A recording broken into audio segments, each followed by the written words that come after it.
The VA giveth, the VA taketh. That's temporary, right? And so there's really 4 conditions that stand out. One of them is a umbrella that I really see temporary come into play. Are there more? Absolutely, right? Number 1 is going to be back surgeries. If you have back surgery, like on your spine, that's going to take you out of work. The VA is going to be like, that sucks. Here's 100% for 4 months, right? And at the 4-month mark, they're going to reevaluate. Can that be extended? It absolutely can. Okay. Can it be shortened? It absolutely can. All right.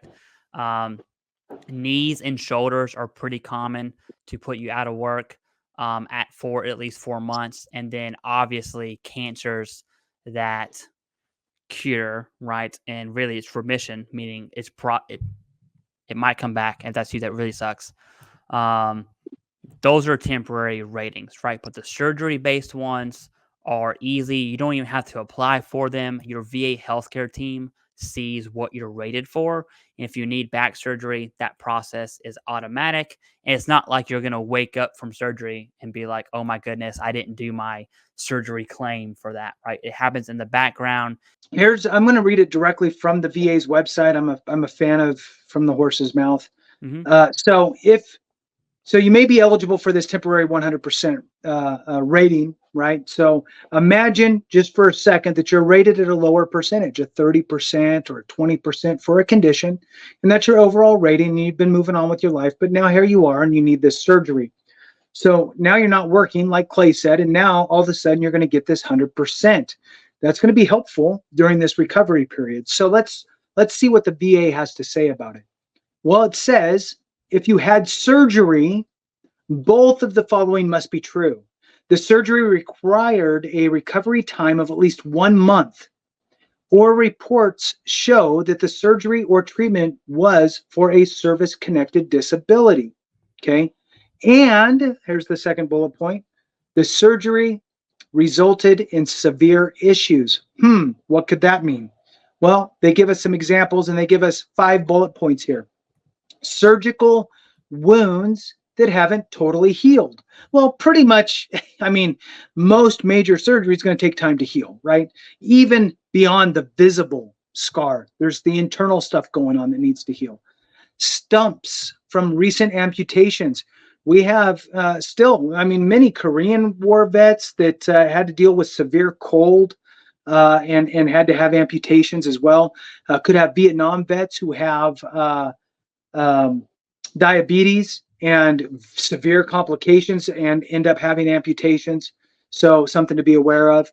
Another one here is being unable to move due to being put in splints or casts to help with healing.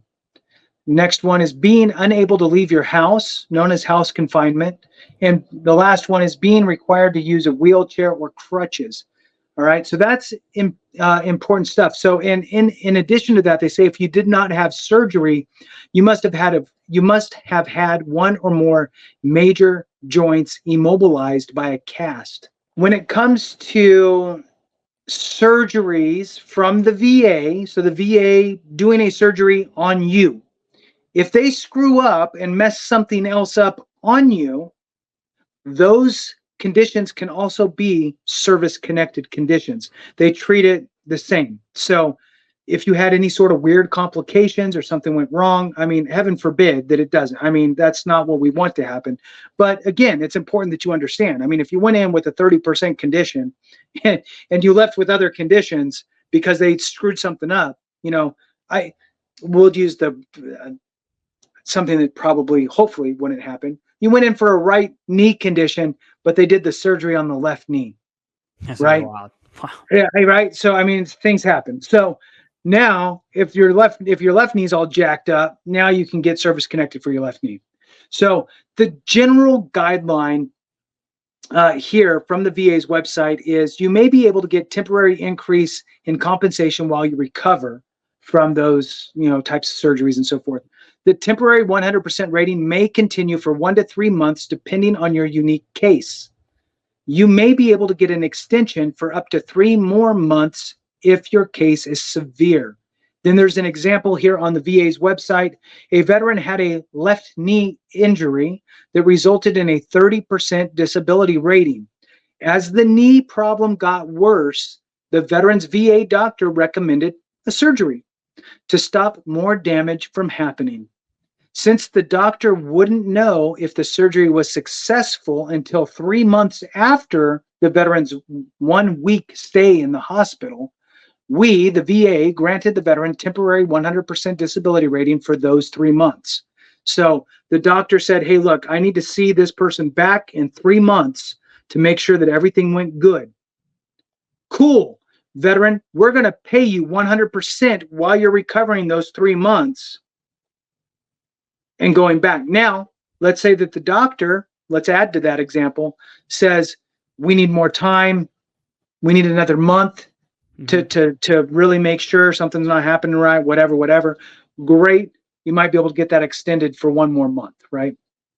So then in that case, that would take it to the 4-month period. So with that, that is the temporary 100%, which, it's not long like the other ones, right? Your scheduler will go for, it could be indefinite. Your permanent and total, indefinite. Your tdiu could be indefinite. So this is, just like the name suggests, a temporary 100% to kind of help offset some of the expenses that you may incur to loss of income, which is the whole kind of purpose of VA compensation within the laws and so forth. So your earning capacity and so forth. So with that, is there any last thoughts that you have, Clay, before we wrap up? I'll say one more thing and then I'll kick it back to you to wrap up, because you mentioned if the VA made a mistake or they did some wrongdoing, there's something called a tort claim, which is extremely, extremely rare. TORT. I highly recommend getting a lawyer if that's you. I know one veteran that was successful on a tort claim, and you basically have to make the case that the VA healthcare system messed up, and it has damaged you permanently. And that claim, from the VA perspective, you could be awarded a permanent 100% based on the tort claim. Obviously, situations are going to dictate that, but it is a real thing. If that's you, personally, I would at least consult with a lawyer and see if you have a case. I understand it's going to be extremely rare. Outside of that, Jason, that's all I have. For those of you that think you're 100%, I would just say get your evidence. And remember, it goes back to two options. You either fight for it or you don't. And that's pretty much it. That there's no middle ground. You either do it or you don't. And I hope that ultimatum kind of gives a fight or flight response to get you up and get moving and seeking your health care, building your evidence, and submitting evidence-based claims. To you, Jason.